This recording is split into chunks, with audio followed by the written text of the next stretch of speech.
I'm gonna make sure it's shared. So we are all right. We are live. Well, good afternoon to all of those who are watching us via Facebook. Today is another great clergy conversation, and I'm so happy, so honored, so privileged to have not just one of God's great preachers, but one of my uncles, my mentors, one of my close confidants, Pastor Orlando J. Black, the proud pastor of the Greater Shiloh Baptist Church right here in Oklahoma City, Oklahoma. And so I'm so glad to have Uncle Orlando, who's consented to spend some time with us today. So, Uncle Orlando, the floor is yours. Go ahead and introduce yourself. Good afternoon, Chris, nephew. Yes, sir. First of all, I thank you. Appreciate you for considering us and appreciating us to be a part of this clergy conversation today. I'm Orlando Black, a product of Oklahoma City, born and bred here in Oklahoma. Pastor of the Greater Shiloh Baptist Church going on for 22 years. Been married to my wonderful wife, Tiffany Black, for 24 years and 2 months, and 3 energetic sons. One's the oldest is in college. The other two is doing well in school.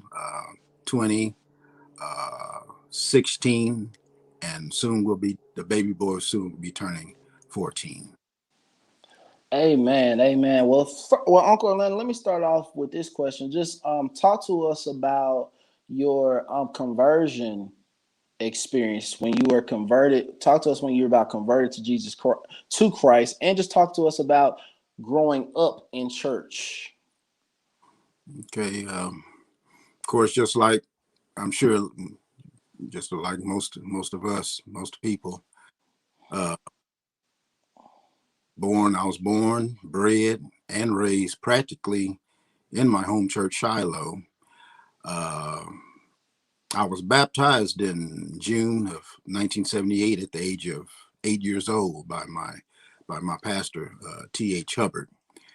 And of course, just like many who were raised in the church, I had served as a junior deacon, uh, sang in a choir, junior ushers, the whole nine.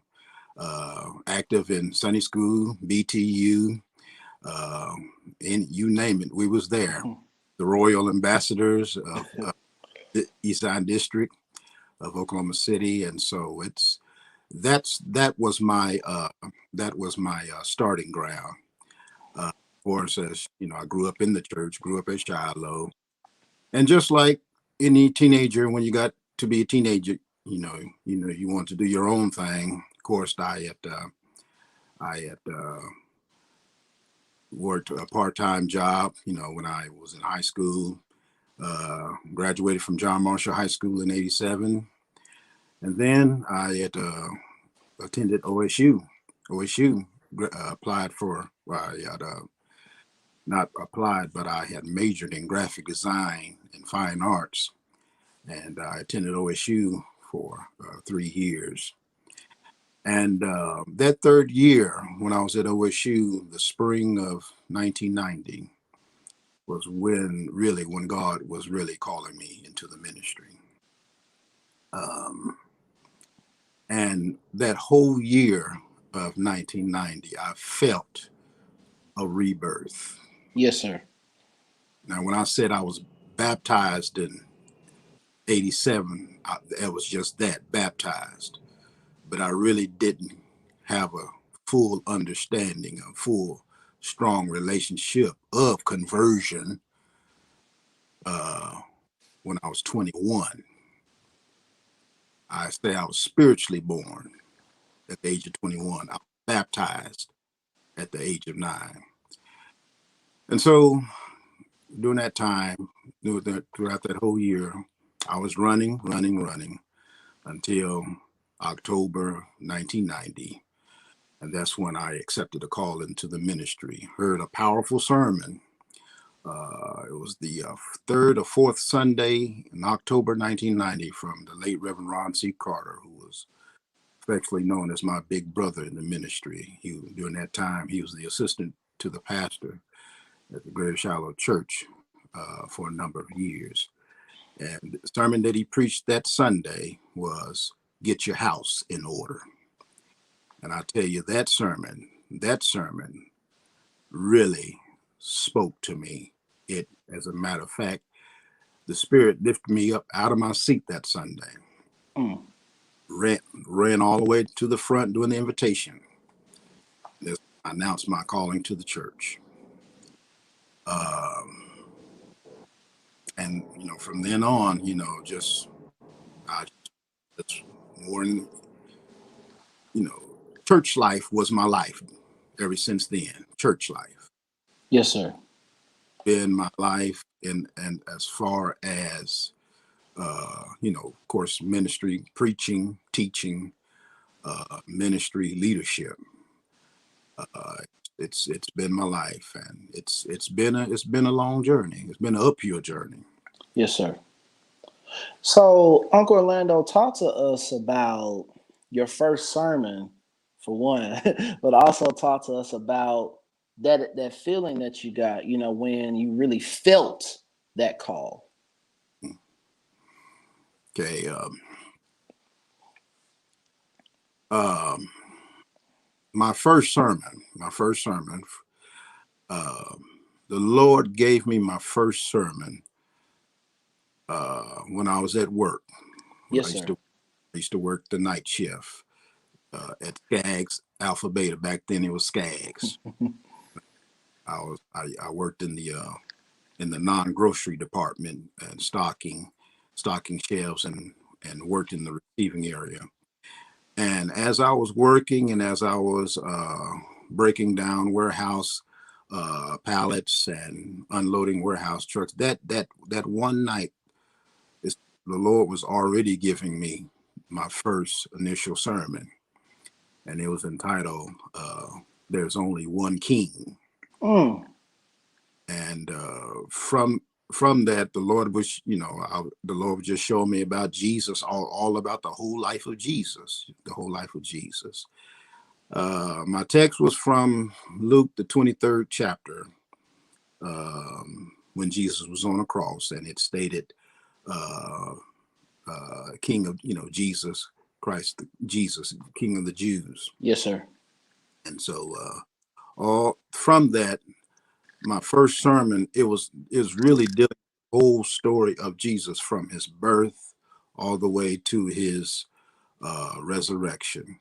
But it was that night that the Lord was really calling me, and as I was working on my sermon, what He was putting in my heart and my head, and then of course jotting down on my notes, writing it down. And to this day, I still have my very first handwritten sermon manuscript Yes, sir.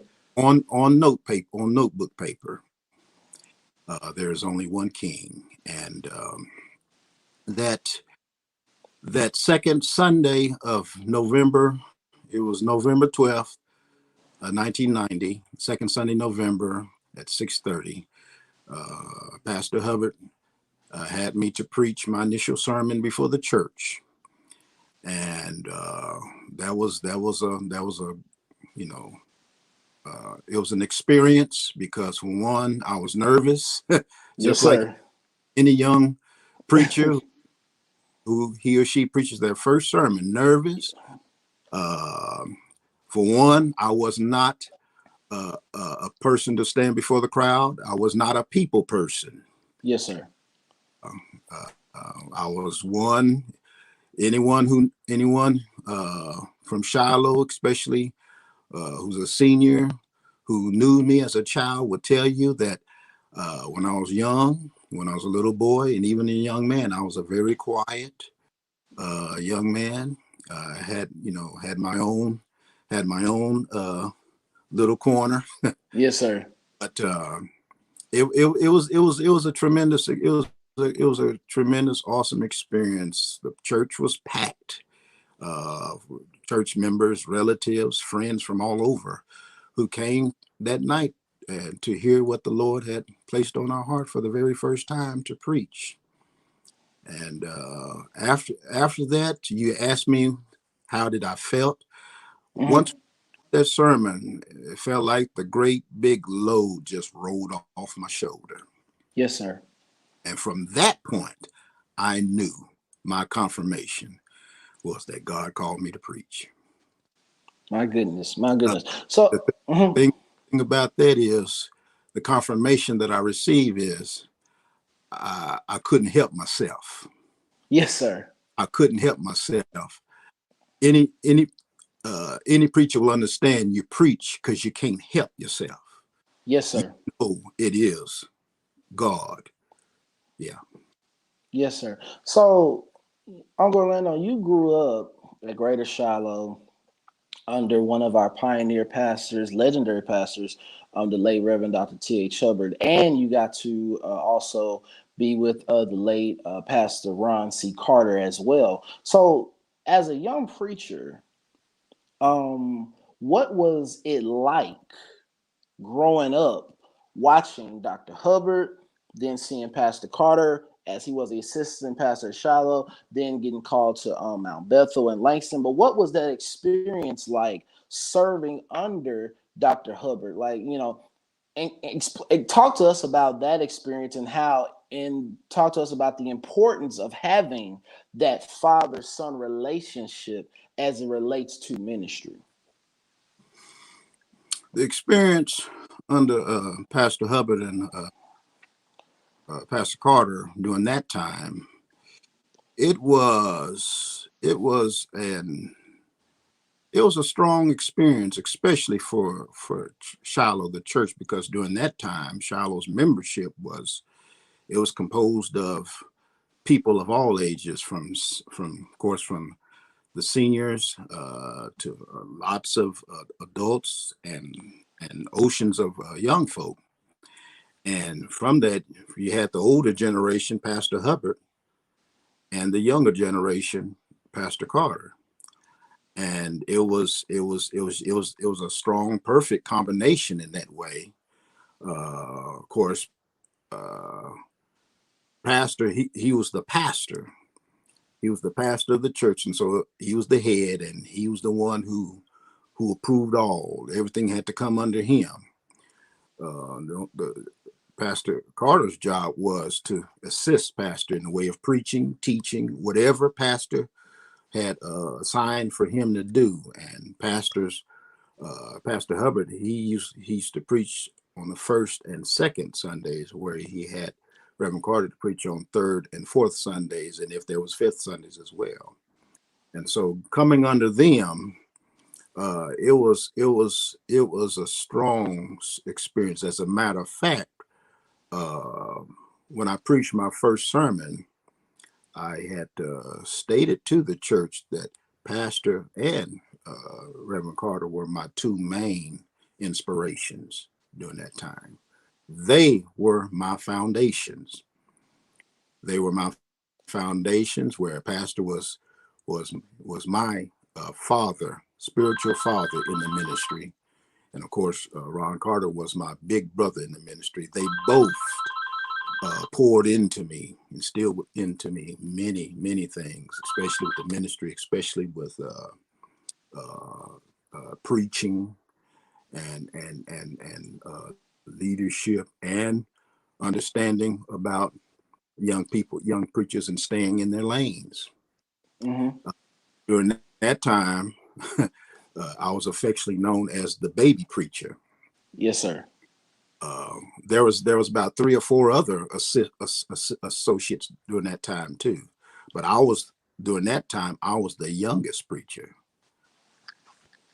So it was a strong experience. It was a blessed experience, and it's something that I would always hold and cherish, because it was during that time it was my foundation as a preacher. And not a day go by, really not a day or a week go by that I do not think about my beginning, you know, Yes, sir. in at Shiloh. And it was it was also, not only that, but during that time, by being from Shiloh, born and raised in Shiloh, I was I was in that bubble. You know, Right. people just watched you every move, and they would say, yes, we raised him. We seen him grow, this and that and the others. So yeah, it was a great experience under C.H. Hubbard and Ron Carter. So you said, Uncle, about stay in your lane. So Hmm. talk to us about those experiences about staying in your lane growing up, and what you see and what you would tell young preachers now about the importance of really just staying in your lane. Even as associate minister, you have to really, really be very careful and focused. Yes, sir. One, you're under the leadership of the pastor. You're not under the leadership of the membership or certain members of the church. And of course, there was members, especially during that time, who had their favorite preachers at Shiloh, and many of them will, of course, take you to the side and pat you on the back and da da da da da, and really, really, just say, oh yeah, you're great. You're gonna be a great preacher, great pastor. Da da da da da. You ought to do this, do that, do that. And there's times that I had to understand, uh, you have to go to the pastor for that, and to ask him for approval, because there are many members who will what do you call it, take sides and use you to go against the pastor because of favoritism. And I would tell any associate minister, especially young preachers, uh, when it comes to staying in your lane, you do just that. Stay in your lane, and because you are under the leadership of your pastor. I remember a long time ago, Uncle A. Glenn Woodbury said something that was so strong and powerful.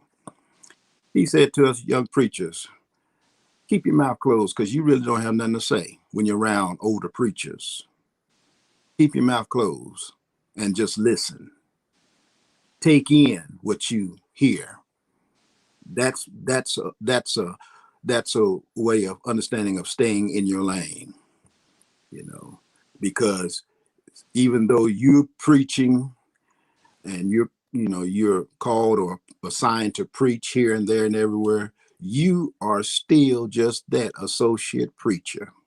You may be a strong, profound, biblical, expository preacher. You Even people may say you may be better than the pastor, but you ain't the pastor. You Mm. still the preacher. Stay in your lane. Whatever assignment that the pastor gives you, you know, be loyal, be faithful to that. And at the same time, with all that getting, get an understanding, of your calling. Yes, sir. Yes, So sir. it's uh, Pastor Carter had taught me that when he was assistant. He understood about him staying in his lane as an assistant, because he knew that everything, when people came to him about some things, he had to say, either go to the pastor or let me go to the pastor about that.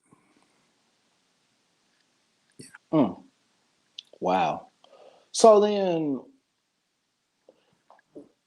let me ask you this question: is there in our day and time now this disconnect between older pastors and younger preachers, and why do you think there is this disconnect between the two groups? Maybe outside influence, uh, I say here in Oklahoma City, you don't see too many senior pastors like like it was back in the '80s, '70s, '80s, and '90s. Uh, when I could just speak for my experience, it was I'm so thankful that I had that strong connection with a very elderly pastor because of the fact was all that he has gone through. And it helped me to understand that relationship between Moses and Joshua, Yes, sir. Paul and Timothy. Every preacher, every young minister at least need to have a Moses or a Paul. At least go and seek one. Yes, sir. And I believe because of you know uh, the outside influences, and it's with the younger generation of today, the X generation, the millennial generation, it's more of that generation really being raising themselves, and Mm. this all the way into the church, even including younger preachers of today. And so I believe there's a disconnection between younger pastors and younger preachers and older pastors because of that generation. Is really fading out. It has faded out. And even right here in Oklahoma City, we know we just have at least two or three living senior pastors that's left.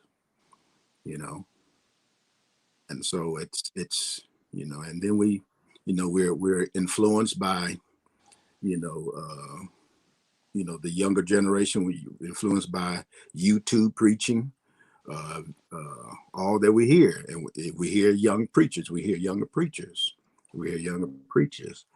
uh, I remember years ago Pastor Hubbard had mentioned to me about inviting young preachers at times to preach. And he says you need to get some older preachers Mm. to to preach to you. Hmm. It's young preachers preaching to themselves, preaching to each Hmm. other. Get an older preacher because you need nuggets. You need insight. You need mentorship that we have lost. Many, and not knocking. We're not knocking preachers. Young preachers getting on because there's some gifted preachers all over. We know that. But when is the last time have we seen older preachers preaching to a younger preaching crowd? Hmm. That connection, that old strong church gospel is gone, and we're in this new millennial gospel where everything is just new, young. There's nothing wrong with that. The church, the young folk need the church. The young folk need the Lord. But that connection is just gone of the older pastor and the younger preacher. Wow. Uh, I can count on my fingers who were my strongest influences as older preachers that I had strong connections. D.H. Hubbard, Dr. Eric Mays, Dr. DeWitt Rowland, uh, L.R. Drinkwater, and of course, even today, J.A. Reed Jr., Pop Reed. Yes, sir. It's that relationship it's needful because of you need that in that sense mentorship covering of the senior preacher and the younger preacher even to this day. My goodness. My goodness. That's heavy right there. That's definitely heavy. Uh, So then, there's a lot of young preaching. There's a lot of preacher orphans around. wow. A lot of Oh, orphans without elderly preacher mentorship. Preaching orphans. My goodness. Wow. And Mm, they have to raise themselves mm. preaching. So my encouragement to any young preacher: find a seasoned preacher, pastor that you can be mentored, that you can sit at the feet of, because you're going to need it out there, even for your ministry, wherever you are, wherever you be, because those wolves are out there that will tear any young preacher up.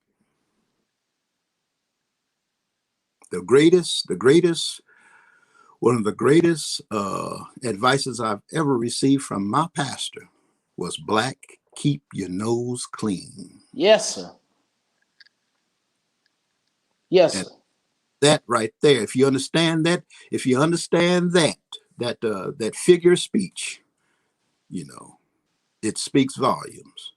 And that has stuck with me. And so when places that I've traveled, cities that I've traveled, churches that I've gone to, even in the midst of many preachers, I've learned. Have I been perfect all the time? No.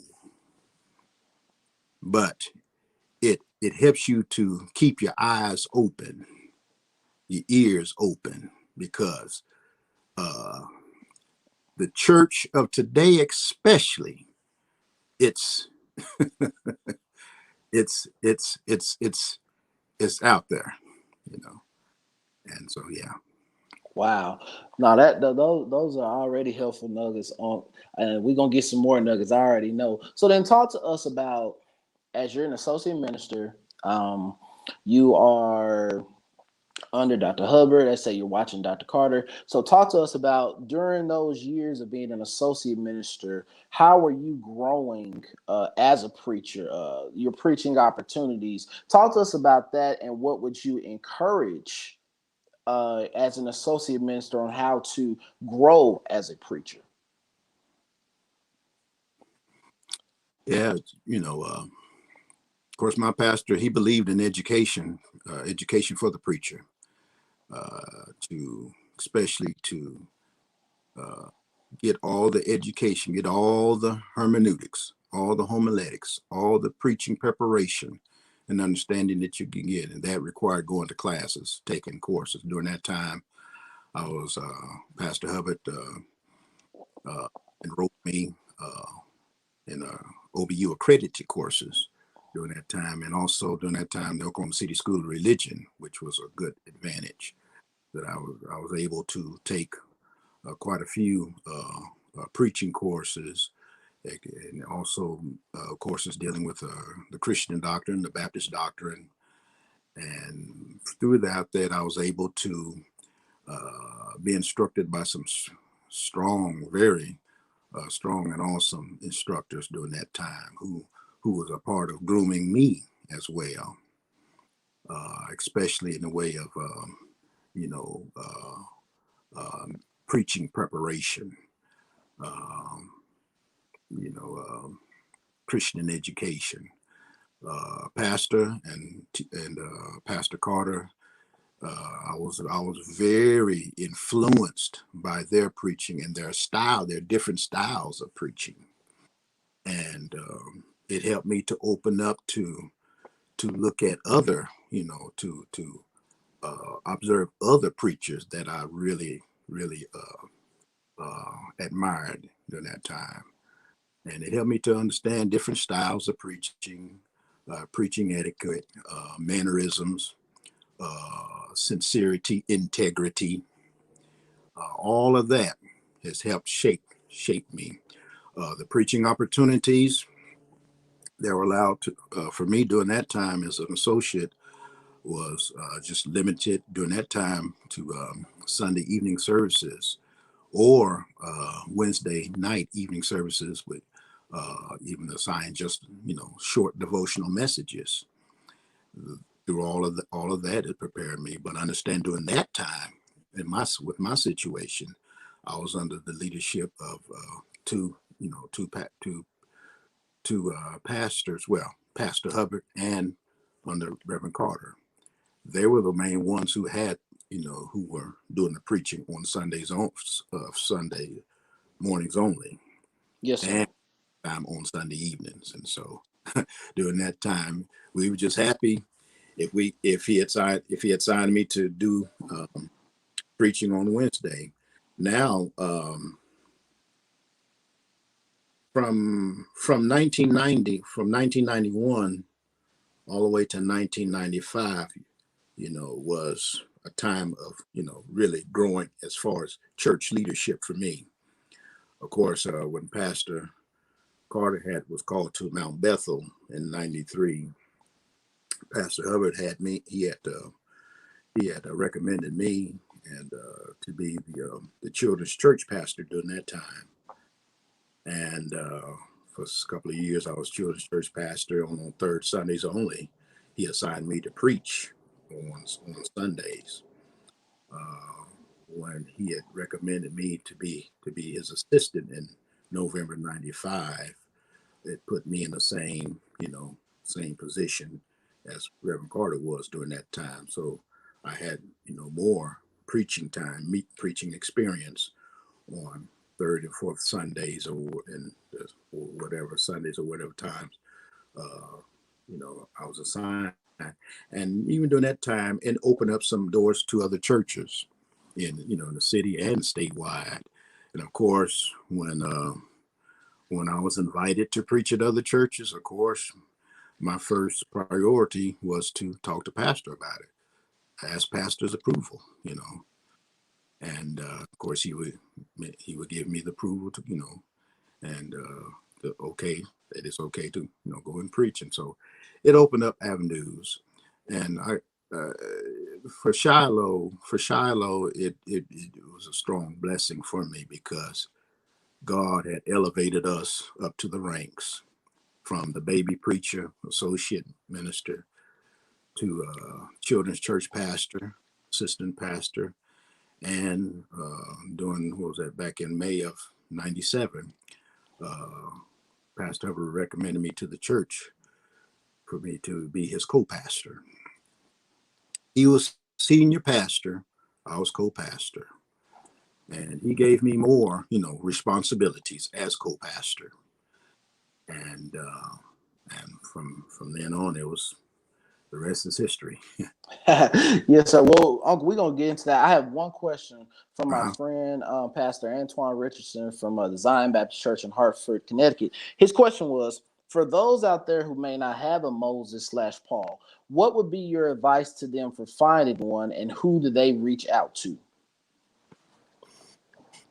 if they don't have a Moses or a Paul at their church that they're members of, I would just advise them to search for someone that they probably know that is a seasoned pastor, you know, that's in their city, a seasoned pastor that's biblically sound, um, that's seasoned in pastoring, and just reach out to them.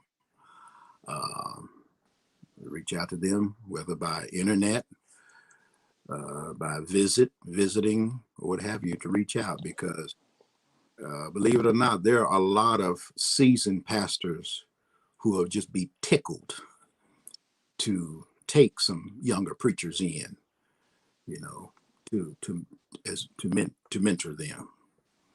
So my advice is if a Timothy does not have a Paul at the church that they're at, or if a Joshua does not have a Moses where they're at, uh, this is the time for them to really do some searching.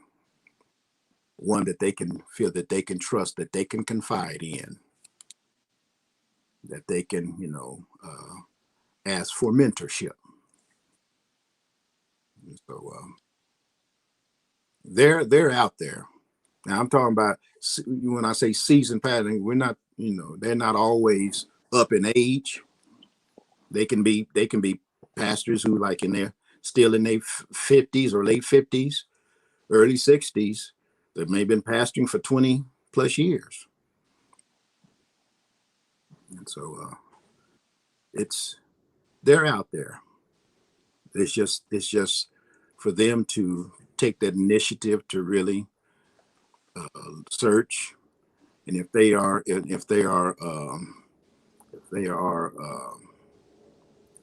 familiar with their city, and who's seasoned in their city or what have you, that's a great start. Yes, sir. Even when it comes to district associations, annual sessions, state congresses, if they're or even preaching conferences, there are a lot of that you can find. And even there's one now that I confide in, that's out of state. And he's seasoned. He's a big brother to me, but he's seasoned. Yes, sir. Yes, sir. Well, thank you for that. So now, Uncle Orlando, talk to us about you go from associate, you go from children's pastor, you go from assistant co-pastor. Now you become the pastor. Talk to us about that transition from co-pastor to pastor. The transition, it was a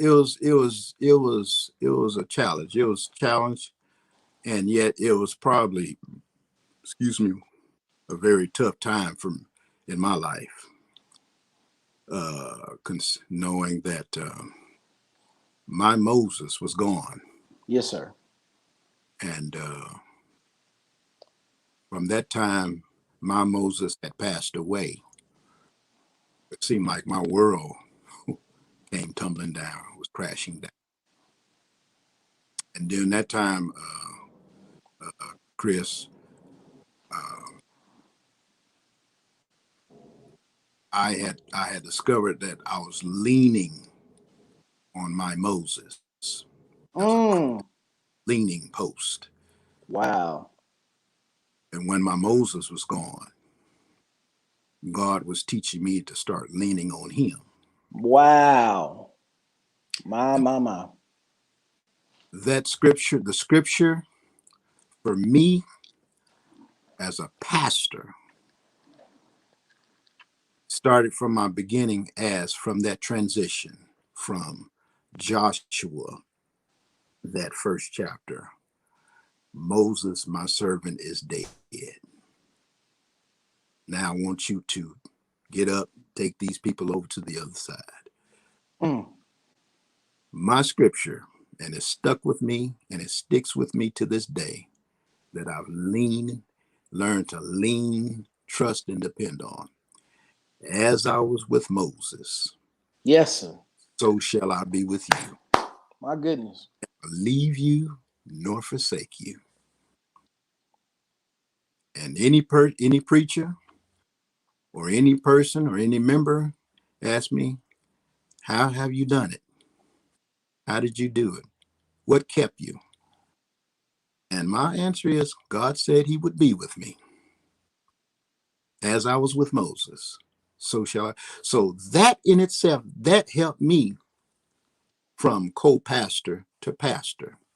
Now, of course, it was a challenge for me because I was a home product of Shiloh, my own home church.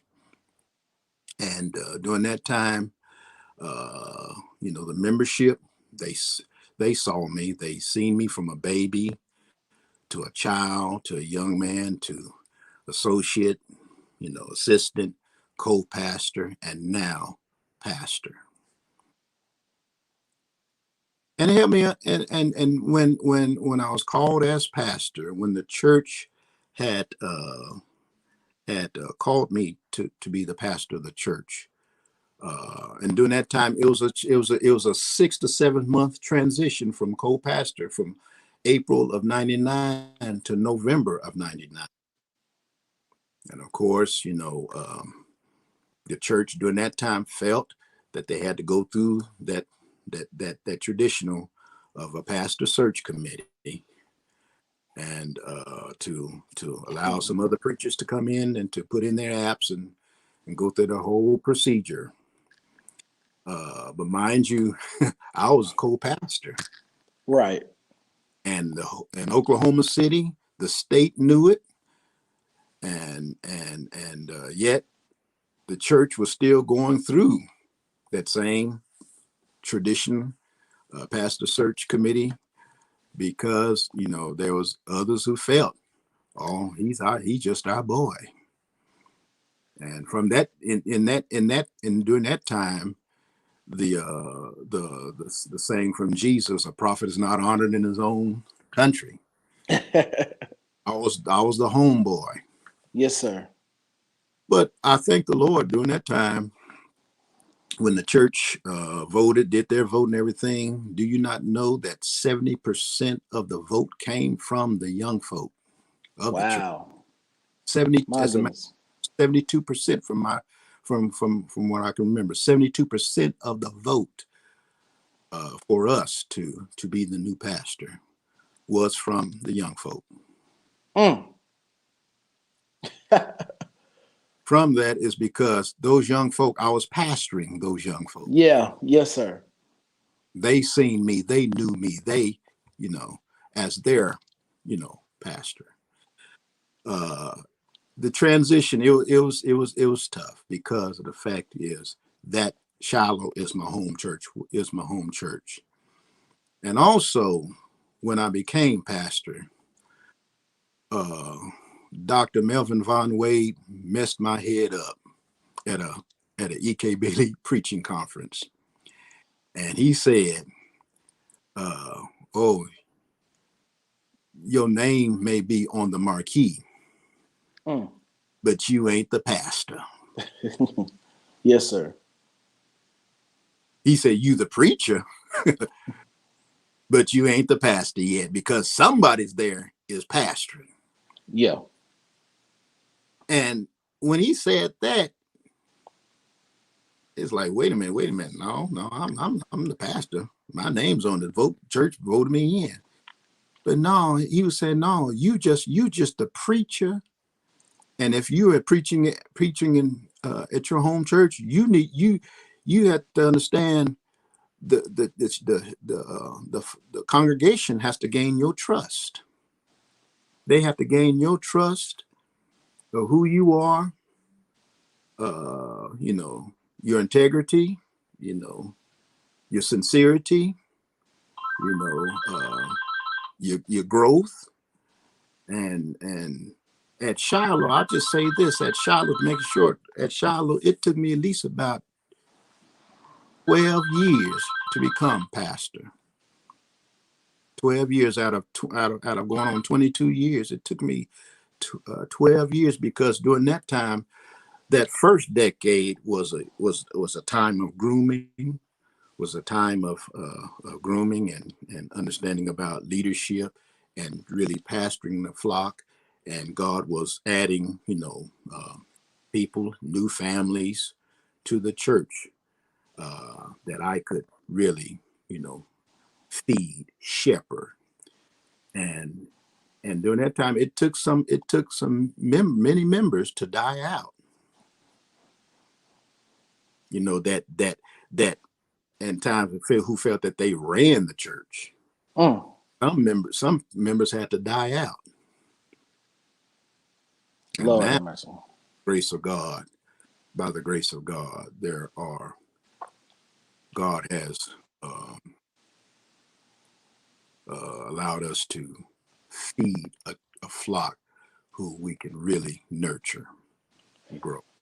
That's amazing, Uncle. Like I said, me and Uncle have had some of these conversations, but this is also where I want to get to when you Dr. Hubbard dies, you become the pastor now.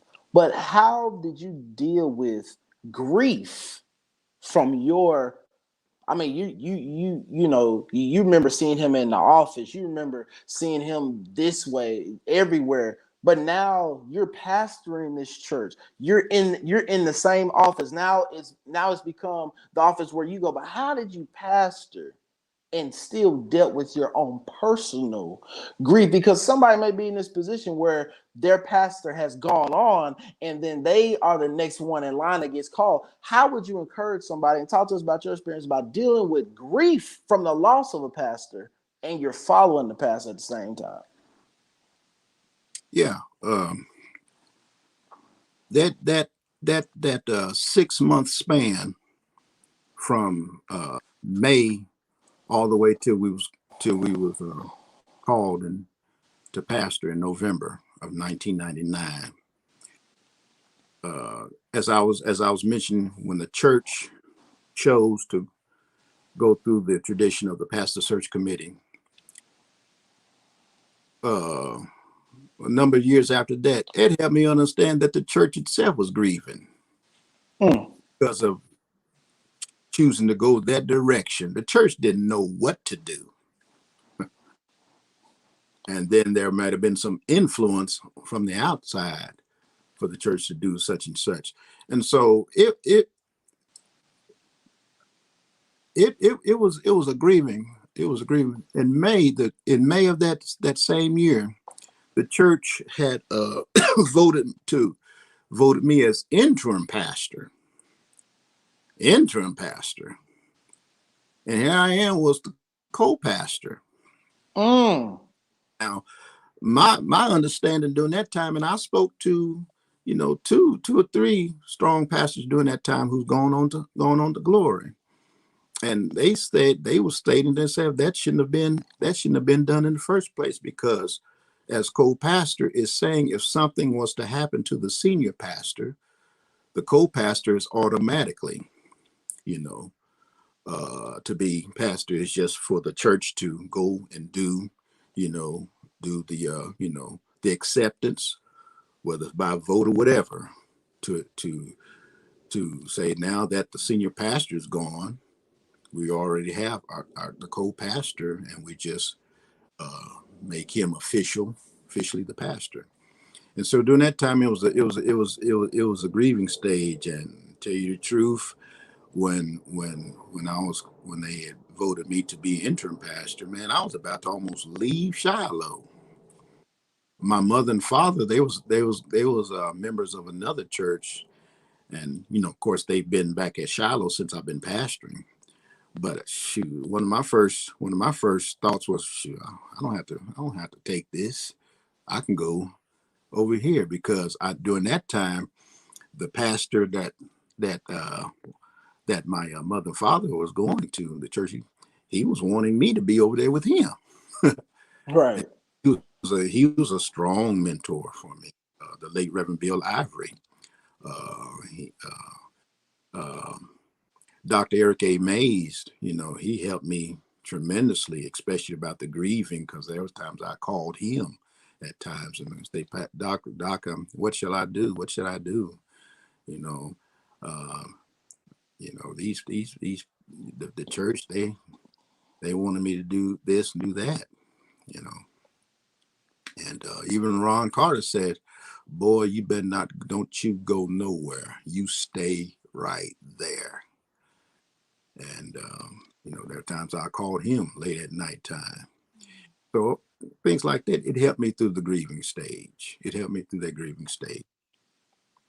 So, talk to us then. My friend Pastor Richardson asked another question, and I'm gonna piggyback on this. You talked about like Pastor Carter, some others told you have to stay there, and talk to us about how do you deal with with members who felt they ran the church, and like sometimes that can be frustrating, sometimes that can be overwhelming, but you say you still have to stay there. And I know from Hmm. our conversations, you've always said, unless God tells you to leave, don't you leave. So talk to us about staying there, even when you're dealing with different turmoil. If I would have left on my own, I would have been out of the will of God.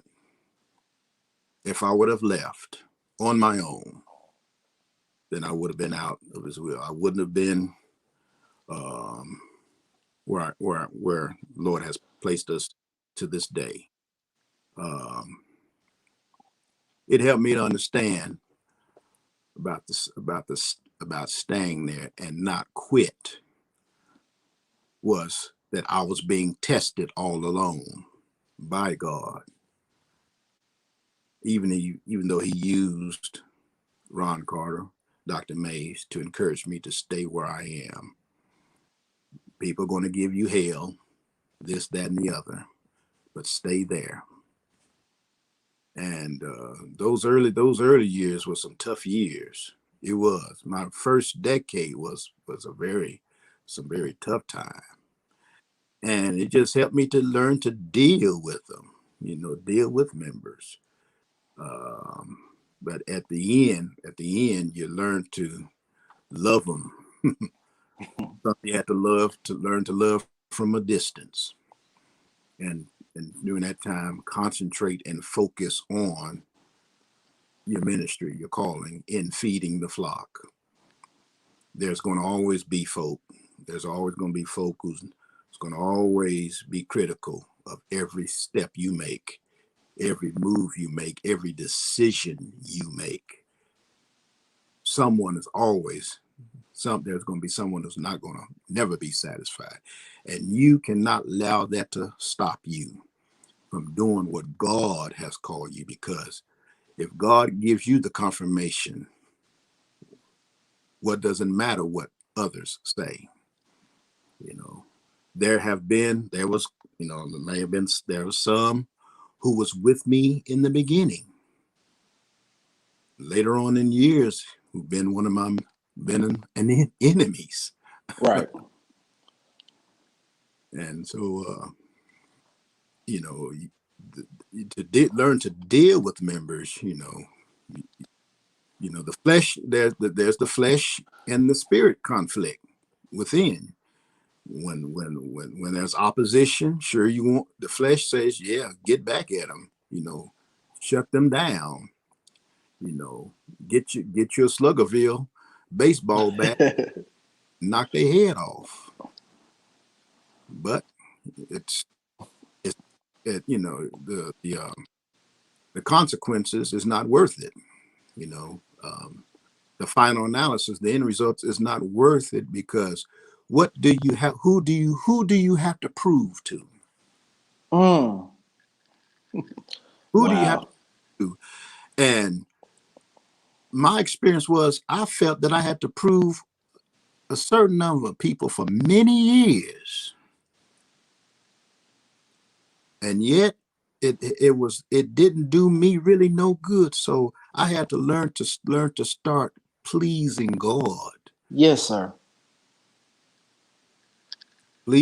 in the decisions that I had to make, uh, in leadership, and even with preaching and teaching, and at church administration.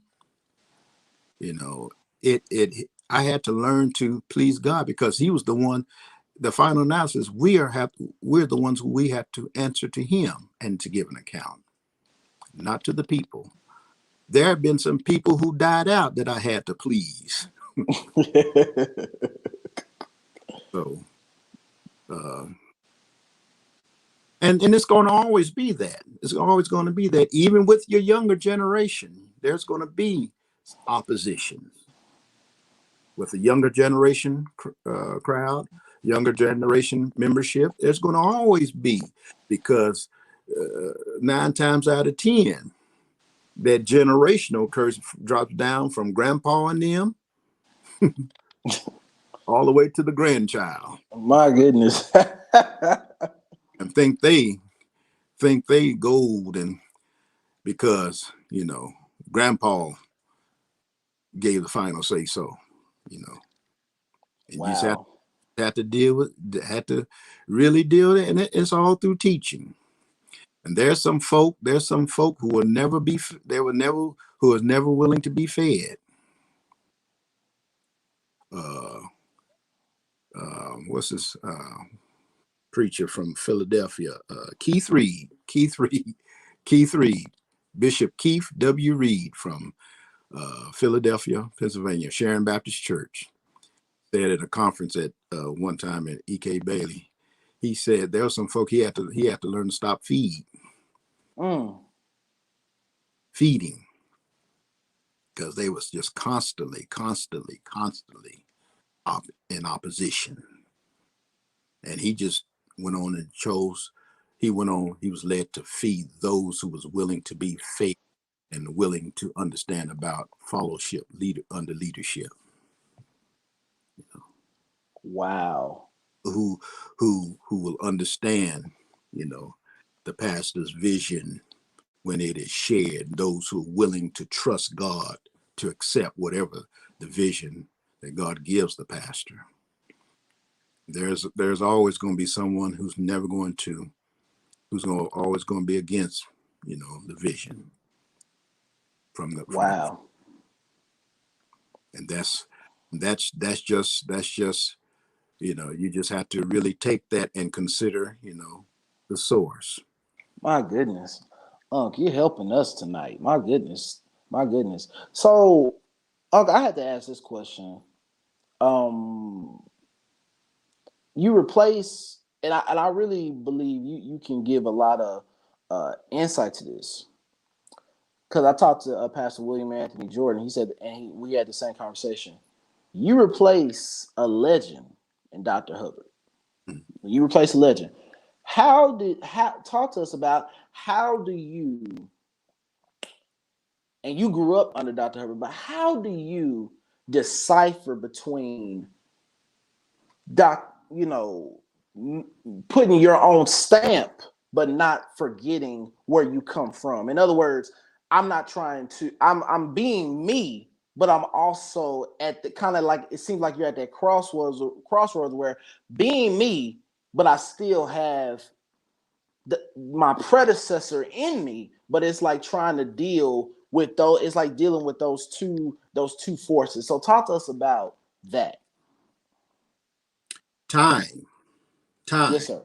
time has been taking care of that. Um, Time has taken care of that. My predecessor will always forever be with me, Yes, in sir. me, even mannerisms and uh, some of the older ones from Shiloh would say to this day, he got past his mannerisms, and I'm not ashamed of that. Because that's just natural. That's just natural. When pastor passed away, it the legacy of 41 years, spoke volumes. Everybody knew T.H. Hubbard. Oklahoma knew T.H. Hubbard. Surrounding states knew T.H. Hubbard. And so uh, even older pastors, for a number of years, say, when they find out what church I pastor, oh yeah, T.H. Hubbard, yeah. So I got that a lot, which was, to me, it was an honor. It was Right. an honor. But time has helped taking care of understanding, Orlando Black, Yes, sir. for the church to understand Orlando Black, the newer generations that have came through Shiloh understood that there was a Orlando Black, because newer families, new members, they didn't know who T.H. Hubbard was. They know who we were. Right. And so I would always I say like this. I'm a young man. I'm a young man with an old man spirit. Yes, sir. I still consider myself a young man, even though I'm middle age, but I still consider myself a younger man, but with a with an older spirit, and a young man, an old man in a young man's body. Yes, sir. That is because of my strong influence of T.H. Hubbard. Yes, sir. Yeah. Well, I appreciate you talking about time. So I got a couple more questions. Like I said, Uncle, you've been so gracious with your time. So talk to us about preaching. Because me and you've had these conversations. I just want to say Uncle Orlando is one of my favorite preachers. And when I got ordained, he was the first person that came to my mind. It was the first person I wanted. And I was glad that that Uncle you did uh, preach for my ordination service, which was one of the best sermons ever. So talk to us about preaching, the importance of preaching, preparation. Give us your feelings about preaching and how in any type of tips about improving in preaching and any type of tips of not wasting the preaching moment. Talk to us about preaching. Um, Preaching, expository preaching, biblical exposition had sealed the deal for me to help me understand what true preaching is. Yes, sir. Biblical exposition, expository preaching, exposing the text, and you know, with the exposition, you want to do your observations of the text or the chapter, the observation, the who, the what, the where, the when, the why, the how, the background, all of that. You want to get all of that. You want to do your work, your homework from the observation, and with words, with word study. Preaching, when it comes to preaching, if you're called to preach, preach the word. Preach the word, preach the word, preach the text, preach what you have read of the scripture. Expose what it's saying, the observation, the interpretation, you know, application. And to tell you the truth, when you do more observation, it'll help take care of the interpretation as you are building and constructing your sermon. But you when it comes to preaching, you're the proclaimer of the message of God. It's God's message. It's God's word. It's not your word. It's God's word. And if you're called to preach, you have that assignment. You have that assignment. You are under God's uh, uh, authority, and you are called to preach just that. Don't preach what you hear. Preach what God has given you to preach from His Word. Now, as the black preacher, I believe it's really important for us to understand that people need meat more than ever. This generation right now will help us, especially the average black preacher, to understand they're not so much concerned about the hooping anymore. They are interested of what you have to say to help them in their issues and their situations as it relates from the word. Yes, sir. And so for the young preacher, get your get your lesson out the way. Start early in the week. Even if you're not preaching, if you're associate, work on sermons. Work on as many sermons as you can, messages that you can. So when you have the opportunity, when doors are open for you to preach, you'll have something in your pocket to preach. And it does not always have to be in the pulpit. There are preaching opportunities everywhere now. Now COVID, it's has really limited where we can go, like nursing homes and missions and things of that nature. Uh, always be ready. Always be ready to preach. And so again, when it comes to preaching, of course, I've I've taken preaching more serious than ever, because of the fact is it is we as preachers, we are held at a higher standard of accountability. Of course, we hear a lot of false preaching, false teaching, and and it calls us more than ever to really feed the flock, feed what the word is saying. There are times, and even in my pastoral preaching, I don't hoop Right.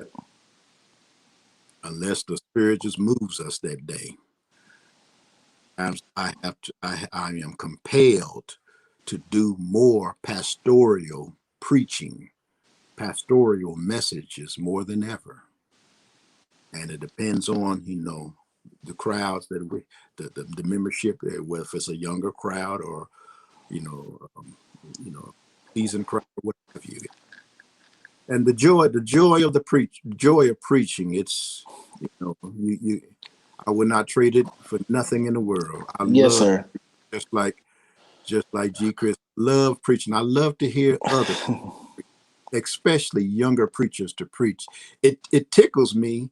It tickles me so to see other younger people who are younger than me preaching, because I say, yeah, I was, yeah, that me 20, 30 years ago. And so it's the joy of preaching. I would not trade it for nothing in the world. But again, understand uh, the preaching, you do it, you're doing it because it's God's message to his people. Yeah. Yes, sir. And so then, as we get ready to transition off, but I appreciate this conversation because you've been blessing me, and I know you bless others, especially when you talk about preaching, talking about staying in there, talk about being yourself. Talk to us as well, because Unc has been married to his lovely wife, Aunt Tiff, as we call her, for over 20 years. So talk to us about the importance of marriage, but also the importance of being married to the one God has called you to, and to always make sure you are cultivating that relationship. Yeah. Yeah. Um, a number of years, my marriage to Tiff had helped me to understand that is my first and foremost uh, number one ministry is my home, to my marriage to my wife, my fatherhood to my sons. 3447 Cobblestone Court is first. Yes, sir. And Shiloh, over the years, has grown to understand that. Whereas I remember Pastor told me this years ago, that he had some regrets, that he wished he could have spent more time with Mrs. Hubbard, you know, wish he was able to take more vacations with her. And it was just he and Miss Hubbard. They didn't have no children. But he told me, he said, Black, spend more time with your wife. And that was we was just married for about 2 years before Pastor had passed away during that time. He said, Black, spend more time. Make sure you spend time with your wife. Take her, take vacations as much as you can. He said, because that he said he had regrets that he put Shiloh first many times in his years. Mm. He wished he would have spent more time. Not saying that he didn't not love, because the love was there for Miss Hubbard, for his wife and all that. But he and that helped me to understand. And my wife helped me to understand that as well. My sons helped me to understand that my ministry, that uh, it's here, begins Mm-hmm. here. Of course, with our devotions, our time together, our communication, our you know conversations, of spending time with them, and that understand that we are a family, as of Shiloh as well. So you know. Shiloh, Shiloh, Shiloh. I'm married to Shiloh as a pastor, but I'm married to Tiff. She's my wife, Yes, sir. and my home is my first relationship. Yes, sir. And over the years, my wife and my sons have begun. I'm so thankful to this day that I love that I have sons who loves church. That's right. It, That's right. I mean, I've had pastors, fellow preachers had stated they admired, and it's just a blessing that that they didn't. The times they don't have that ultimate rebellious spirit about the church in That's general, right. as compared, I was so thankful to watch the segment, the conversation with you and the PK, because that right there was it. That it spoke volumes. That was awesome. So to answer your question, as you say, we're close. Um, we've been learning over the years to balance, our family relationship with the church. You know, Yes, sir. And Uncle, I appreciate that because I've always admired you and Aunt Tiff about y'all's, how y'all show love. How do you show that marriage, that relationship, and with Pooh, with Joshy, with Jeremiah, just that's always been admired. But I definitely admire how you and Aunt Tiff have always had that connection, that collaboration. So I feel like that's very, very important to have that as you talk. And then the last thing, for those who don't know, Uncle Orlando is one of the greatest artists you'll ever meet. Like his art, his drawings are amazing. And he talked about this one day about having hobbies and how it's important as a preacher and a pastor to have hobbies, to have your own outlet, to have your own go away times. So, as we get ready to leave it, talk to us about as pastors, because as pastors and preachers, sometimes we feel like we can feel like I can't do what I really want to do because I feel like I have to write this or I have to do that, I have to be there. But talk to us about taking care of you so that you don't lose you and get buried. Talk to us about the importance of those hobbies. yeah.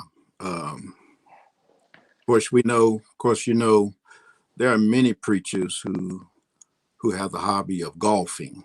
Love Yes, to. sir. You got a lot of golf playing preachers, and which is a strong outlet, a strong therapy outlet, and that's great. That's great. However, for myself, golf just wasn't my thing. Never was. I tried it, and I just couldn't do it. Just wasn't me. Uh, Now, as far as outlet, like long story short, back in early January of 2012, I was at the crossroads of depression. Depression, felt like giving up, felt like throwing in a towel, felt like quitting Shiloh, quitting the pastoral preaching and all the whole nine. I felt like just giving it up. One straight 100, real, give it up. That's right. You know, I was at a standstill. I was pressured, dealing with some things in my ministry, even with the church, even with my family. During that time, and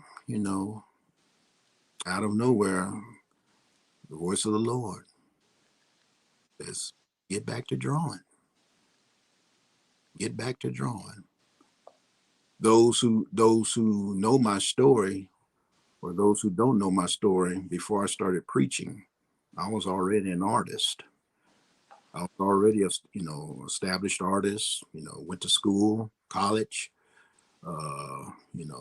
certified and all with art, and for a long time, for about 20 years, from 1992 to 2012, I was not doing any drawing. My excuse during that time was I was in the ministry, preaching, pastoring, uh, married, working full time, then had the boys. And so I didn't really, during that time, I really did not have no time to draw or to have an outlet, because all of that was just, I had to juggle. I had to try to juggle with family, with church, even in my first year of pastoring, working full time.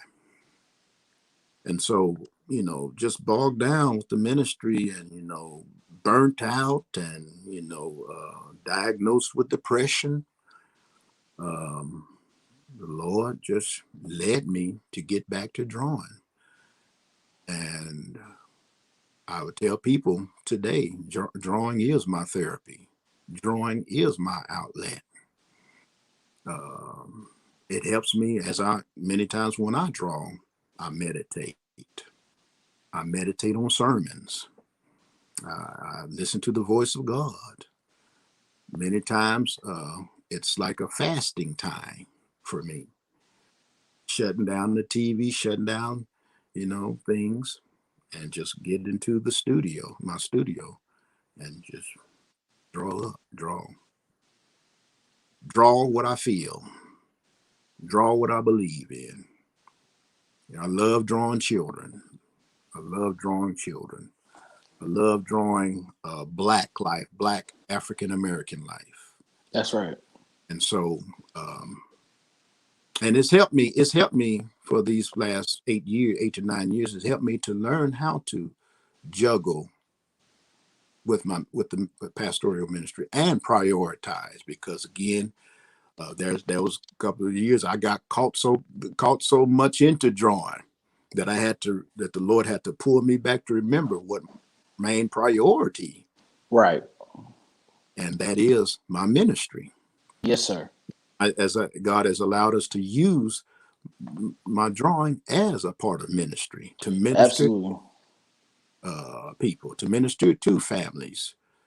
As we were blessed, and doors of opportunities being opened, of showcasing, and creating calendars with drawings and scripture base and the whole nine. So it's been a joy. It's, as a matter of fact, I've drawn more these last 8 years than I could calculate. I guess I'm just saying I'm trying to make up for what I lost. Right. Didn't draw. Yes, sir. And It's again, it helped me understand about drawing. It's using what God has entrusted to us. yes, sir. For Yes, sir. And for me, I like to draw and coloring books. I love coloring books. They're very therapeutic. I can't draw like you, but so I get a coloring book. Even I have a coloring book on my phone. That's therapeutic for me. I have a journal which I write in. For me, to get my thoughts out. yeah, That works for me. Or doing a word search, playing chess or checkers, or playing video games, or walks in the park, or just sometimes sitting down in the park looking at the waterfall. For me, is just therapeutic, because I think sometimes, and I think you can would agree, I think sometimes people miss out on the fact that we are still human, and that just like you all need outlets, we need outlets. We need something that can refresh us. We need something that can recharge us just as much. never allow nobody to tell you, or to make you feel ashamed of what the hobby that God has placed in your life. Yes, sir. Never feel ashamed, because you are just that. You are human. You need that outlet. You need that time, because if you don't, you will break. Mm. You end up in an insane asylum. You would probably end up in somebody's jail cell. You need that. And I'll tell anybody, whatever gift you have, it does not always have to be singing in the church and all of that. Whatever gift you have, use it. Use it, because if you don't, it can be taken away and given it to somebody else. And that took me these couple of years. I say, yeah, and so I can say I'm content that God can open up doors even with this art, these art projects. And by the grace of God, the Lord has opened up doors, that I was able to, sell many of my drawings. And there are times I could have quit the ministry to go and really get out there and really do full-time art and try to leave Oklahoma, because Oklahoma, I'm just saying this as an artist, Oklahoma is not a strong hub for Black artwork. You're right. That's facts. That is facts. Yeah. So it's good for any preacher, any pastor, to have a good hobby, to have a good outlet. Jesus and his disciples. Jesus had his outlet. That's right.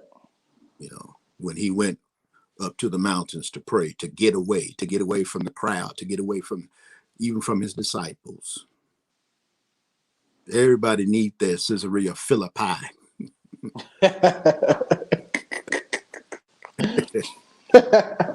Yes, sir. And let me just say, I tell Uncle Orlando privately all the time, but I'm gonna tell him, say publicly as well, just how much I love you, just how much I appreciate you, and just how much you've always blessed and you've changed my life in more ways than I can even ever speak on. But you and I know about some of those personal conversations that we've had Mm-hmm.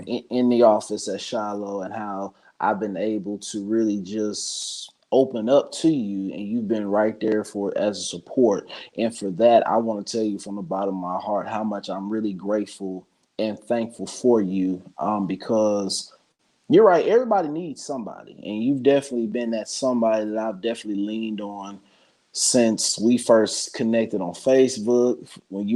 Since we became nephew and uncle, all the years you've allowed me to come preach at Shiloh. I'm just so grateful for everything you've done for me in my life and my ministry. So I want to tell you seriously, from the bottom of my heart, just how much I really love you, and I'm appreciative for you. Love you, man. Love you, man. Love you, and continue to. Proud of you. Proud of what God has elevated you to in the ministry, and it's time for you to really focus and pray. Pray. Focus. Take your time. Take your time. Take your time.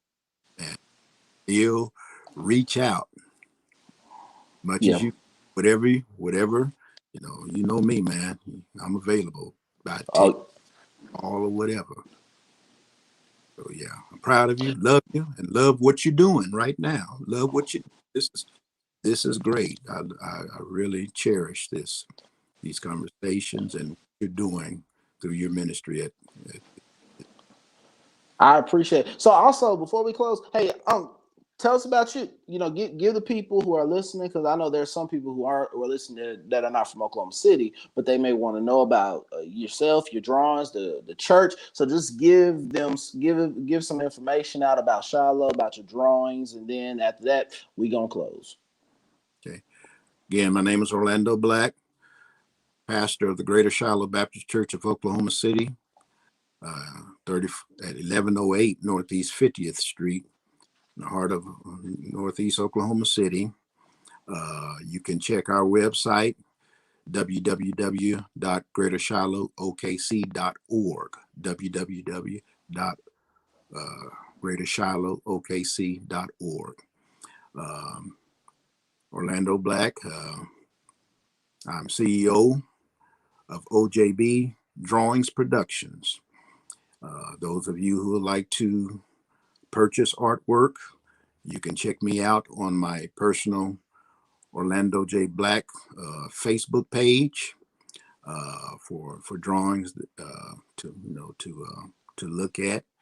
At this time, I no longer do commission portraits. I just only draw my own drawings for purchase. And I have many, still have many, over about 300 and 79 drawings that I've drawn since January 2012. I've already sold about 45 to 50 of those drawing pieces, and I still have many original drawings available. And again, you could check us out on my Facebook page or my Instagram page, OJB Drawing Productions Instagram. Yes, yes, sir. So yeah, y'all, like I said, y'all need to check it out because I've been meaning to ask you, and then I'm a FaceTime you when we get through, just me and you. But I've been meaning to ask you about a drawing, about some drawing. So I'll do that as well. So when I'm gonna end this broadcast, stay right there, okay, if you Okay. don't mind, just for a minute. But his website, Shiloh's website, is on. I've made sure it's in the comments, everybody. Listen, I want to thank you all again for tuning in. Continue to like and share these clergy conversations. We thank God for what God is doing through these clergy conversations. And like I said, Tuesday night, we will also have more PK conversations coming up as well. So I'm definitely excited the way that God is doing these great things. So we thank you so much, and we look forward to next time. So God bless you.